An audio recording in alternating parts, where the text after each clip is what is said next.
காரைக்காலை பயமுறுத்திய பெஞ்சல் பூதம் புதுவைக்கு போய்விட்டது. ஒரு வழியாக 6 நாட்களுக்கு பிறகு இன்று பள்ளி தொடங்கிவிட்டது. மழையா, பள்ளி லீவு, ஜாலி ஜாலி என்கிற வாண்டுகள் கூட வீட்டில் 6 நாட்கள் அடைந்து கிடந்ததில் இன்று பள்ளிக்கு மகிழ்ச்சியோடு வந்தார்கள். ஒரே ஒரு குழந்தையை தவிர 3 வயது ப்ரீகேஜி. அவள் மட்டும் அழுது கொண்டு வந்தாள். இடது கை பெருவிரலில் பெரிய காயம். தோல் உரிந்து தண்ணீர் வடிந்து கொண்டுள்ளது. என்ன காயம் என்று கேட்டதற்கு பக்கத்து வீட்டு பிள்ளைகள் அவள் விரல் சூப்புவதால் அவங்க அம்மா சூடு போட்டுட்டாங்க என்று தெரிவித்தார்கள். 3 வயது குழந்தைக்கு சூடு. இளம் தாய்மார்களே, இது நியாயமா? கொஞ்சம் இந்த பதிவை கவனமாக கேளுங்க. இது ஒரு பேரண்டிங் டிப், அதாவது குழந்தை வளர்ப்புக்கான குறிப்பு. விரல் சூப்பினால் உதடு அழகு போய்விடும், பல் கோணல் மாணல் ஆகிவிடும் என்றெல்லாம் காரணம் சொல்வீர்கள். உண்மைதான். ஆனால் அதை 3 வயதிலா சரிப்படுத்துவது?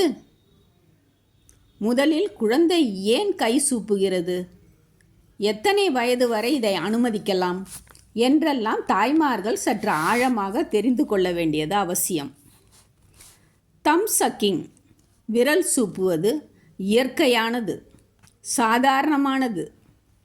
இது பிறப்பதற்கு முன்பே தாய் வயிற்றிலேயே தொடங்கி விடுகிறது என்றால் ஆச்சரியமாக இருக்கிறது இல்லையா?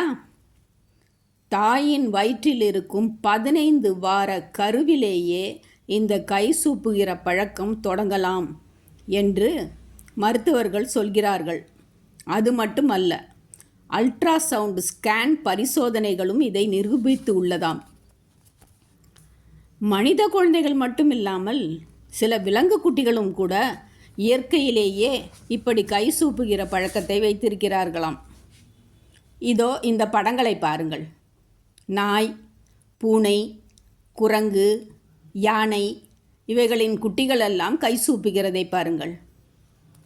குழந்தை எப்படி தாயிடம் பால் குடிக்கிறதோ அந்த அளவுக்கு இயற்கையானது இந்த விரல் சூப்பும் பழக்கமும். இப்படி விரல் சூப்புவதால் குழந்தைகளுக்கு பாதுகாப்பு உணர்வும் அமைதியும் கிடைக்குதாம். குழந்தைகள் பசியோ சோர்வோ சலிப்போ இருக்கும்போது விரல் சூப்புவார்களாம். மன அழுத்தத்தில் இருந்தாலும் விரல் சூப்பி ஆறுதல் அடைவார்களாம். இப்படியெல்லாம் யார் சொல்வது அப்படின்னு கேட்குறீங்களா? AAP, American Academy of Pediatrics, அமெரிக்க குழந்தை மருத்துவர்கள் சங்கம். அதில் உள்ள உளவியல் அறிஞர்கள்தான் இதை சொல்கிறார்கள். அப்படின்னா குழந்தை விரல் சூப்பும்போது தாய்மார்கள் தானே காரணத்தை கண்டுபிடிக்க முயற்சி செய்யணும். குழந்தைக்கு பசியா, சோர்வா, தூக்கமா, பயமா, பெற்றோர் அரவணைப்பு தேவைப்படுதா என்றெல்லாம் காரணத்தை கண்டுபிடித்து நிவர்த்தி செய்ய வேண்டுமே தவிர தண்டனை கொடுக்கக்கூடாது. அது சரி, எத்தனை வயது வரை கை சூப்பலாம்? 6 அல்லது 7 வயது என்று நிர்ணயிக்கிறார்கள் டாக்டர்கள். குறிப்பாக சொன்னால் குழந்தைகளின் பால் பற்கள் விழுந்து நிரந்தர பற்கள் முளைக்கும் வயது வரை. 4 வயதுக்கு பின் பெரும்பாலான குழந்தைகள் இந்த பழக்கத்தை தானாகவே விட்டுவிடுவார்களாம். பல் விழுந்து முளைக்கும் வரை கை சூப்பினால் பல் மருத்துவர்களிடம் காண்பித்து தடுப்பு நடவடிக்கைகள் எடுக்கலாம். அந்த காலத்தில் வீடுகளிலேயே விளக்கெண்ணெய், வேப்பெண்ணெய், வேப்பிலை விழுது போன்ற பொருட்களை விரலில் தடவி இந்த பழக்கத்தை விட வைப்பார்கள். இந்த காலத்தில் நவீன முறைகள் பல வந்துவிட்டன. வாயில் வைக்கும் தடுப்பு சாதனங்களும் கை உறைகளும் கூட இருக்கின்றன. படத்தை பாருங்கள்.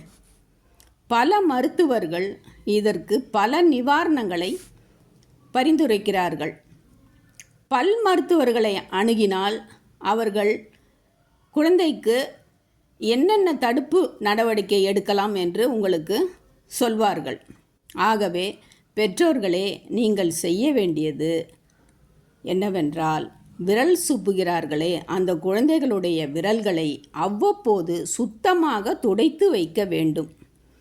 விரல் சூப்பாமல் இருக்க வேண்டும் என்றால் அந்த கைகளில் குழந்தைகளுக்கு பிடித்த வேலைகளை கொடுத்து பொருட்களை கொடுத்து திசை திருப்புங்கள். உதாரணமாக விளையாட்டு சாமான்களை கொடுத்தல், வரைய வண்ணம் தீட்ட பழக்குதல், ஆறுதல் தேவைப்படும் போது அவர்களை அதை கண்டறிந்து அரவணைப்பு கொடுங்கள். கொஞ்சம் கொஞ்சமாக விரல் சூப்பும் பழக்கத்தை மறக்கடியுங்கள். உங்களால் மாற்ற முடியாமல் விடாப்பிடியாக இருந்தால் தக்க வயதில் குழந்தை மருத்துவரை அணுகுங்கள். இந்த விஷயத்தில் குழந்தைகளின் உளவியல் மிகவும் முக்கியம். சூடு வைப்பது போன்ற வன்முறை செயல்களில் ஈடுபடாதீர்கள். குழந்தை வளர்ப்புக்கு தேவை பொறுமையும் குழந்தைகளை புரிந்து கொள்வதும் தான். செய்வீர்களா? நன்றி, வணக்கம்.